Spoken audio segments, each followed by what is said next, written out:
Най-простичката терапия, която давам, това е терапията, когато се обърнеш към своя предтеча, към своя предшественик, прабаби, прадядовци, баба, дядо, мама, тата.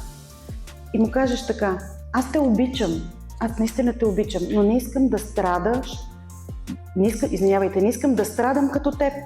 Отказвам страданието, оставям само любовта. И тогава предтечата може да те запита, разбира се, в кавички: и как проявяваш тази любов? След като аз съм страдалец, ти не страдаш, къде е любовта? До сега страдаше заради мен и аз разбирах тази любов. А сега какво ще ми покажеш, за да разбера, че ме обичаш? И как мислите вие? Какво можем да направим в този миг, за да кажем на своите предци?